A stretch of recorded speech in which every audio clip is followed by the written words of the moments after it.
নমস্কার শতভক্তরা, আজকে আমরা আবারও অর্জুনের সম্বন্ধে একটি দুর্লভ জ্ঞান জানব। অর্জুন নিজের পুত্রের কাছে যুদ্ধে হেরে যান এবং অর্জুনের মৃত্যু ঘটে গেছিল। সেই অর্জুন আবার কি করে জীবিত হলো আর কেনই বা তিনি যুদ্ধে তার পুত্রের কাছে হেরে গেলেন? শ্রোতাভক্তরা খুব মন দিয়ে শুনবেন। চলুন শুরু করি। নমস্কার শতভক্তরা। উলুপির গর্ভে যে সন্তান হয়েছিল, উলুপির গর্ভের সন্তানের নাম ছিল ইরাবান, আর চিত্রাঙ্গদার গর্ভে যে সন্তান হয়েছিল তার নাম ছিল বব্রুবাহন। তো ভক্তরা, অর্জুন কিন্তু বব্রুবাহনের হাতে অর্জুনের মৃত্যু ঘটেছিল। বব্রুবাহন অর্জুনের ধর থেকে মাথা আলাদা করে দিয়েছিলেন। কেন এমন ঘটনাটা ঘটেছিল ছোট্ট করে আমরা জেনে নেব।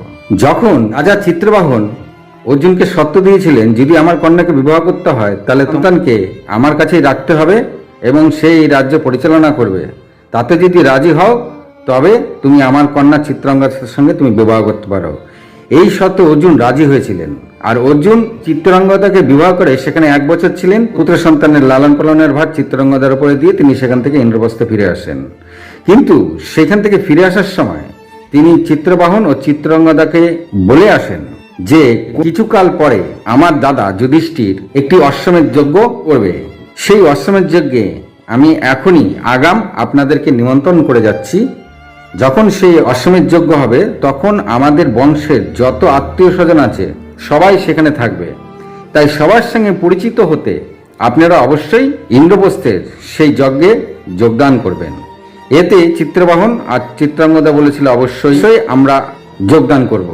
যাই হোক, কালক্রমে সেই অশ্বমেধ যজ্ঞ শুরু হয়। এই অশ্বমেধ যজ্ঞের অশ্ব যখন মণিপুরের দিকে এসে উপস্থিত হয় তখন সেখানকার দায়িত্বে ছিলেন তারই পুত্র বব্রুবাহন। আর এই বব্রুবাহন ছিল অস্ত্রবিদ্যায় ভীষণ শক্তিশালী। তিনি অস্ত্রবিদ্যায় এতটাই নিপুণ ছিল যে যে কেউ তার সঙ্গে যুদ্ধ করতে ভয় পেত। কিন্তু অর্জুন যখন সেখানে এসে উপস্থিত হয় তখন বব্রুবাহন অর্জুনকে স্বাগতম করে। এতে অর্জুন বব্রুবাহনের সেই স্বাগতমকে অর্জুন অপমান মনে করলেন। যদিও বব্রুবাহন তার পুত্র, বব্রুবাহনের স্বাগতম তার পছন্দ হয়নি। বব্রুবাহন যেভাবে তাকে সম্মান জানিয়েছে সেই সম্মানে অর্জুন পছন্দ করেনি। এতে বব্রুবাহনের সঙ্গে অর্জুনের যুদ্ধ শুরু হয়ে যায়। তখন অর্জুন দেখলেন যে বব্রুবাহন তারই পুত্র, তিনি সম্পূর্ণ শক্তি দিয়ে নিজের পুত্রের সঙ্গে যুদ্ধ করলেন না। কিন্তু বব্রুবাহন যে এতটা শক্তিশালী সেটা অর্জুনও বুঝতে পারেননি। সেই যুদ্ধ বিশাল আকার নেয়। তখন সেখানে উলুপি উপস্থিত ছিল। উলুপি হচ্ছে ইরাবানের মাতা, নাগকন্যা।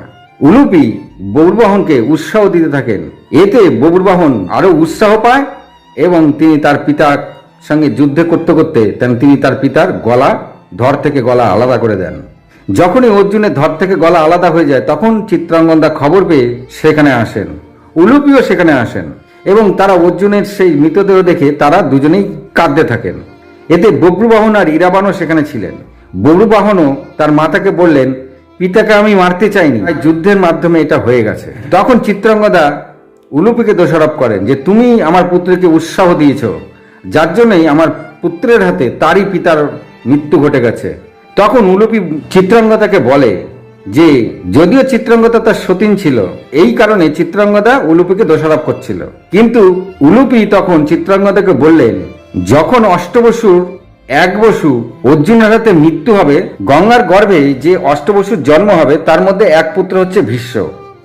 এই ভীষ্মর যখন অর্জুনের হাতে মৃত্যু হবে তখন অর্জুন ভীষণ পাপের অধিকারী হবে।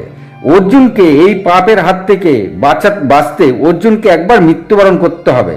যদি অর্জুন তার এই জীবনে একবার মৃত্যুবরণ করে তবে ওই 1 বসুকে মারার জন্য যে পাপ, সে পাপ অর্জুনের খণ্ডন হয়ে যাবে। এই কথা উলুপি চিত্রাঙ্গদাকে বলল যে এই কথা আমি জানতে পেরেছিলাম। সেই কারণে বব্রুবাহনের ক্ষমতা ছিল অর্জুনকে মেরে ফেলার। তাই বব্রুবাহনকে আমি উৎসাহ দিয়েছিলাম যেন পিতাকে তিনি মেরে ফেলান। তিনি যদি তার পিতাকে মারেন তবে তার পিতার মাথায় যে পাপের বোঝা আছে সেই পাপের বোঝা থেকে অর্জুন মুক্ত হয়ে যাবে। এই কারণেই আমি বব্রুবাহনকে দিয়ে অর্জুনকে মারিয়েছি। আর আমার কাছে সঞ্জীবনী বটি আছে, আমি এই সঞ্জীবনী বটি দ্বারা আমি অর্জুনকে আবার পুনর্জীবিত করে দিতে পারবো। এই বলে উলুপি অর্জুনের মাথাটা নিয়ে তার ধরের সঙ্গে জুড়িয়ে দিয়ে তিনি একটি জড়িবুটি দিয়ে তিনি মায়া বলে অর্জুনকে আবার জীবিত করে দেন। উলুপি ও চিত্রাঙ্গদা এবং তার দুই পুত্র সেখানে বর্তমান। তখন চিত্রাঙ্গদা কাছে উলুপিকে বলেন যে আমি তোমাকে ভুল বুঝেছি, তুমি আমাকে ভুল বুঝো না, যে আমার পুত্রকে দিয়ে তুমি তার পিতাকে মারাচ্ছ, মানে তুমি তোমার পুত্রকে দিয়ে কেন মারালে না, এই জন্য আমি তোমাকে ভুল বুঝেছিলাম। চিত্রাঙ্গদা উলুপির কাছে ক্ষমা চাইলেন। উলুপি চিত্রাঙ্গদাকে ক্ষমা করলেন এবং অর্জুনের মাথার উপরে যে পাপ ছিল, অর্থাৎ গঙ্গা গর্ভ থেকে যে অষ্টবসুর জন্ম দিয়েছিল তার মধ্যে ভীষ্ম ছিল একজন, ভীষ্মের মৃত্যুর পেছনে অর্জুনই দায়ী ছিল।